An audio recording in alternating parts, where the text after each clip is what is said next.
Which of these speeds would be normal for a person walking? 0.1 meters per second, 1 meters per second, 10 meters per second. This is too fast. This is too fast. This is about 0.1. Surely that's about 1 meter every 10 seconds. That's too slow. So I would choose this option. Figure 1 shows a block hanging from a spring balance showing 3.8. Okay. Use a word from the box to complete the sentence below. The quantity measured by the spring balance in figure 1 is, that would be not density, not volume. A lot of people say mass, but it's not. It would be the weight. So I write weight. A toy car has a mass of 0.1 kg. The toy car accelerates at 2 meters per second squared. Calculate the force producing this acceleration. State the unit. So I've been given this equation to use, and it says calculate. So I need to show my working out. Show working out. Okay. So it's 3 marks. So I know my unit will be 1 mark. My answer would be 1 mark, and then my working out will be 1 mark. Mass is 0.1 kg. A is 2 meters per second squared. So F would be 0.1. And my mass times acceleration as 2. So my answer would be 0.2. And force has a unit of Newton, capital N. Use words from the box to complete the sentence below. Vectors have size and direction. Scalars have only size. Okay, that's my 2 marks. 1 mark for each of them. A sound wave in air travels a distance of 220 meters in a time of 0.7 seconds. State the equation linking speed, distance, and time. For 1 mark, I know speed is distance divided by time. Now, calculate the speed of the sound wave in air. For 2 marks, so my breakdown would be 1 mark for my answer, 1 mark for my working out, because it says calculate. So calculate, show work, okay, show working out. So applying the equation, my distance is 220 meters, my time is 0.7 seconds, so my speed would be 220 divided by 0.7. That would give me 3110 meters per second. So my answer here would be 310 meters per second. So I have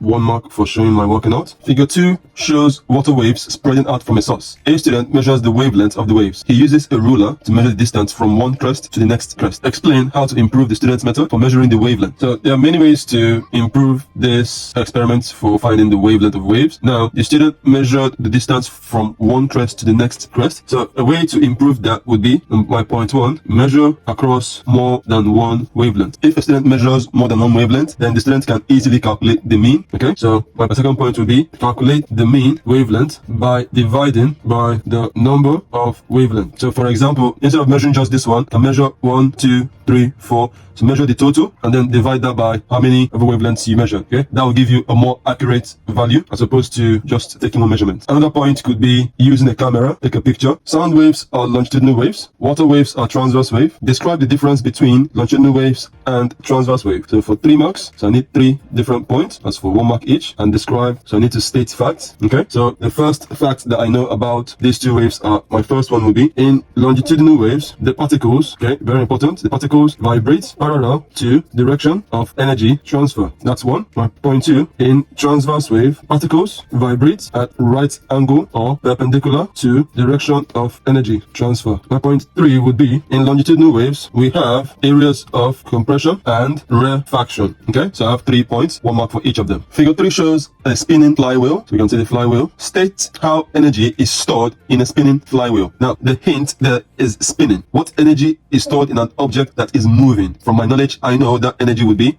kinetic. That gets me 1 mark. So if I know the energy is kinetic, state one way to increase the amount of energy stored.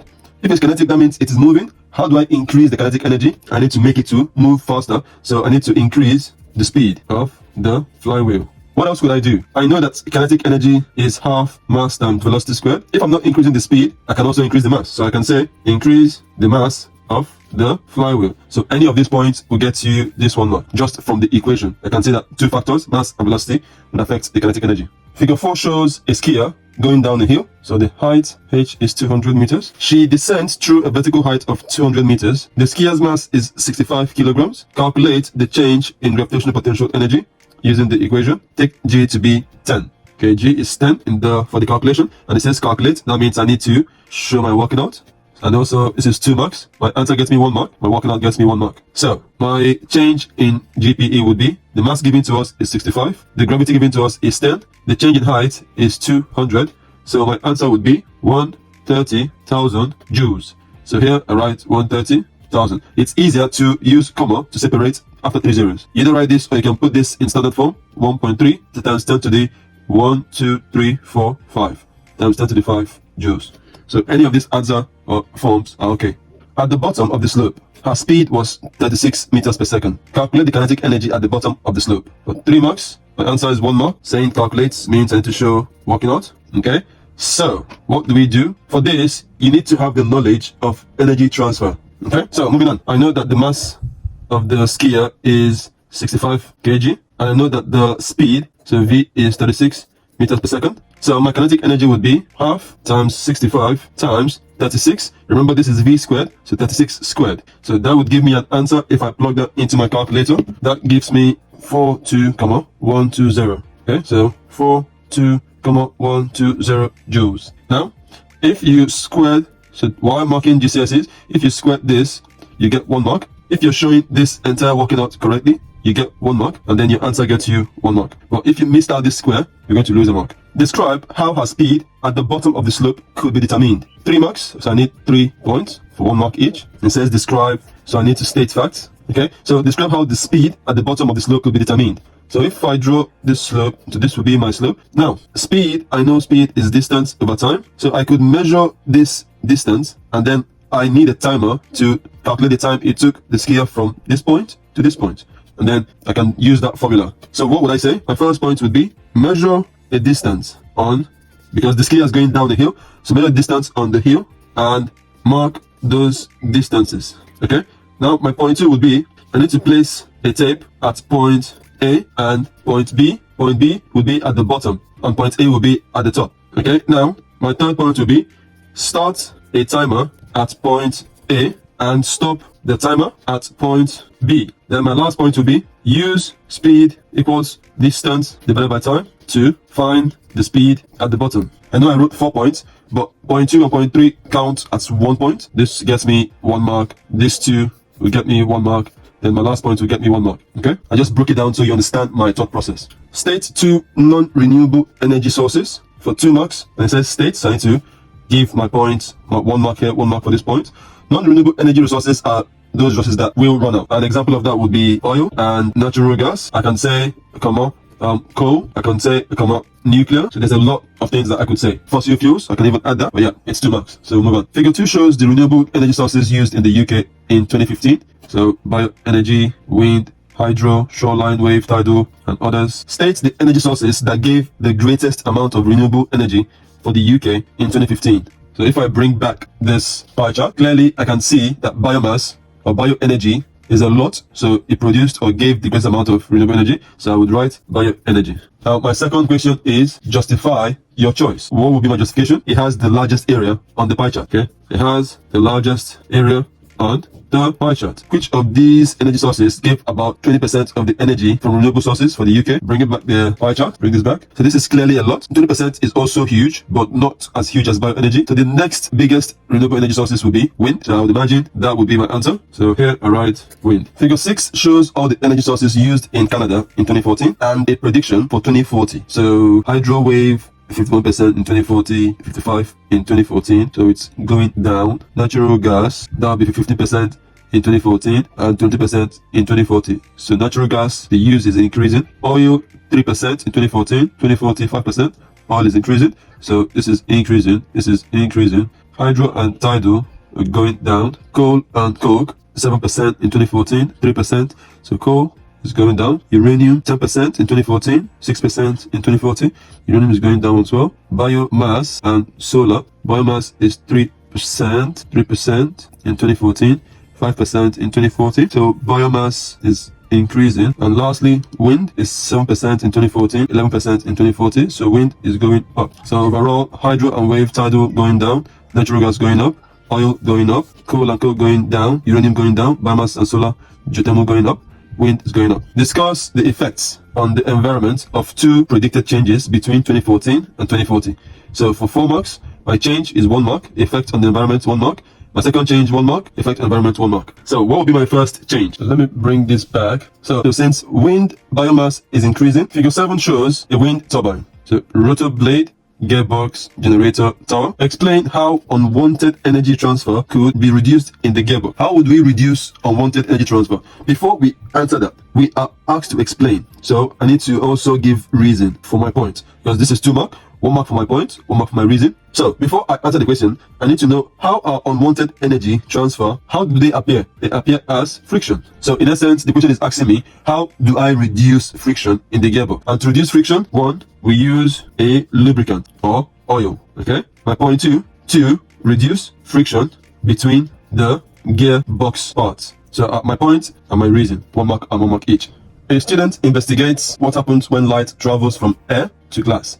From air to glass, okay, I know the speed will decrease. Speed decreases because glass is a solid, the particles are close together, so I know that, so I write that knowledge down. Figure 8 shows some apparatus used in the investigation. So I can see my ray, can see my normal line, refraction, then the light goes back to normal speed. Okay, cool. In figure 8, angle Y is the angle of, so this is my normal line, my incident ray, so this will be my refracted ray, so that will be refraction. Okay, reflection is if it bounces back. Okay, so that's my 1 mark. Figure 9 is a graph of the student's result. Angle Y in degrees, angle X in degree. Use the graph to calculate a value for angle Y divided by angle X. So what would I do? Angle Y, so let's read this graph. So angle Y at 20 would be 10, 11, 12, 13. So this would be 13. So I have 13 divided by 20. That gives me 0.65. Or I can use angle Y at angle X at 10 is 5, 6, okay, it's between 6 and 7. So let's use, or let's say use 7 divided by 10.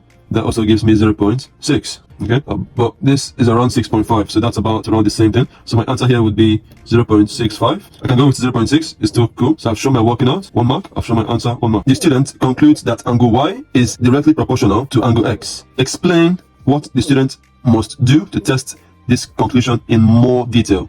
Now, for 3 marks, I need to make a point or 2 points with a reason, because explain means give reason. Okay, so my first point would be the student needs to repeat the experiment more times to record more values for angle X and angle Y. My third point would be need to repeat the experiment more times to record more values for angle X and Y to get or complete the graph and line of best fit.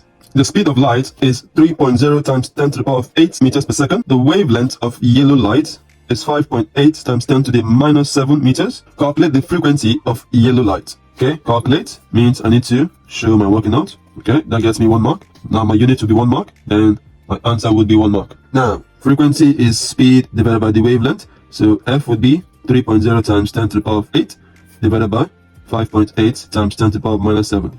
That gets me 1 mark. My answer would be 5.2 times 10 to the 14. So I have to write here 5.2 times 10 to the power of 14. What is the unit of frequency? It would be Hz. Give 1 color of light that has a longer wavelength than yellow light. I can remember my Roy G. Beav. Okay, longer wavelength, shorter wavelength. Okay, so longer wavelength than yellow light. Yellow is here, so it will be red or orange. So my answer here is red or orange. Give 1 color of light that has a higher frequency than yellow light. Again, my Roy Beav, shorter frequency, higher frequency. So yellow is here, so I can choose either between green, blue, indigo, or violet. So either you go with green, or you go with blue, or you go with indigo, or you go with violet. So any of these 4 have a higher frequency than yellow light. So I have 1 mark and 1 mark. Figure 10 shows a Geiger-Müller tube used for measuring radioactivity. Here you can see the equipment on the table. Describe how the teacher should use this Geiger-Müller tube to compare count rates from 2 different radioactive rocks. That means I'm changing my rocks. So that means the rocks will be my independent variable. For 4 marks, I need 4 different points. And it says describe, so 4 different facts. So interstate fact. So how would I do that in the classroom? My first point would be I need to put the rocks in front or near the tube. Now my point 2, I need to measure the count rate of the 2 rocks, not together. I need to do that separately. Okay, to do that separately, my point 3 would be now I need to measure each count rate for the same time period. For the same time period, my point 4 would be I need to also, so this would be my control variable for the same time. Time needs to be the same. That's my control variable. No, time is not the control variable because I'm measuring time. So time will be my dependent variable because I'm measuring time and I'm changing the rocks, so time will be my dependent variable. Now my control variable will be the distance that I'm placing the rocks. So control variable, keep the GM tube at the same distance in front of both rocks. They need to be at the same distance. Okay, so that's my 4 different points. If I want to add extra points, I could say measure and take into account the background radiation, because everything on Earth has a background count rate. Then lastly, for every investigation, you need to repeat. A hospital uses a radioactive isotope with a half-life of 6 hours. 6 hours half-life. A technician measures a count rate of 80 counts per minute from this isotope. So we'll have a graph which says complete the graph as accurately as possible to show how the count rate from the isotope will change from time of the first measurement. So the first point is already drawn. So if it's 3 marks, I should have 3 extra points. If it's 3 marks, I need to add 3 extra points. Now, how would I solve this? So the first count rate is 80, and I know the half-life is 6 hours. If I know the half-life is 6 hours, that means after 6 hours, this count rate should be 40. So I now have to count 5. So there's 10 boxes, so that means 2 boxes will be my 1. So this will be 6 hours. So at this 6 hours, so I have to add my ruler. So at 6 hours, to draw a line up to 40, this is where it would be. So at 6 hours, that's 40. Another 6 hours, this needs to get down to 20. So 6 hours plus 6 hours will give me 12. So this is 11. This is 12. Okay. So at 20, this will be my second point. Then I have to add another 6 hours. So 12 plus 6, that will give me 18. This is 16, 17, 18. So 6 hours extra. This 20 should get down to 10. So this is 10. So this will be my 3 points. So I've drawn my 3 points. Now I have to use a smooth curve to draw the line of best fit. So this will be my answer. So this gets me 1 mark. This point, 1 mark, 1 mark, 1 mark. The key value here is knowing what a half-life actually means and how to apply it on the graph. A radioactive rock is placed near to the front of a Geiger-Miller tube. A radioactivity count rate is first made in air. The count rate is measured again with each of 3 different absorbers between the rock and the GM tube. Figure 12 shows the count rate measured. Okay, so we can see absorber count rate per minute, 3 centimeters in air. We had 1272. When a thin sheet of paper was placed, the count rate reduced to 931. And I know thin paper can be used to stop alpha particles. Okay, so I have that in mind. 3 millimeter thick of aluminum is also placed. The count rate reduced a lot, which means that beta particle was emitted because aluminum is used to stop beta particle. And yet some went through the aluminum. As you can see, some went through the paper, some went through aluminum. So that means the ones that got through the aluminum would be gamma radiation, went through the aluminum, because only lead can stop gamma rays. So now that I have these 3 information in my head, a scientist has an idea that the rock emits 3 different types of radiation. Explain how the data in this table supports the scientist's idea. And I have 6 marks. So I need to make 3 points and give a reason for each point. My 3 points and their reason for 1 mark each. 1 mark for my point, 1 mark for my reason. So that will give me 6 marks. And it says explain, and we know explain means we need to give a reason. So I'll start with the first one. When a thin sheet of paper was placed, the count rate per minute reduced. Okay, that's my point, which is what I saw on the table. Why did the count rate reduce? My reason, because thin sheet of paper stops an alpha radiation. However, some radiation can't be stopped by paper, by thin sheet of paper. These radiations are beta and gamma radiation. Okay, so alpha was stopped by the paper while beta and gamma went through. My second point is when 3 millimeter thick sheet of aluminum was added, the count rate reduced. Why did the count rate reduce? Because thick aluminum is used to stop beta radiation, but not gamma radiation. So gamma radiation will pass through. My third point would be when the 2 centimeter thick sheet of lead was added, the count rate reduced further because the thick lead sheet is used to stop gamma radiation. So I have my 3 points and my 3 reasons. So that's my 6 mark answer.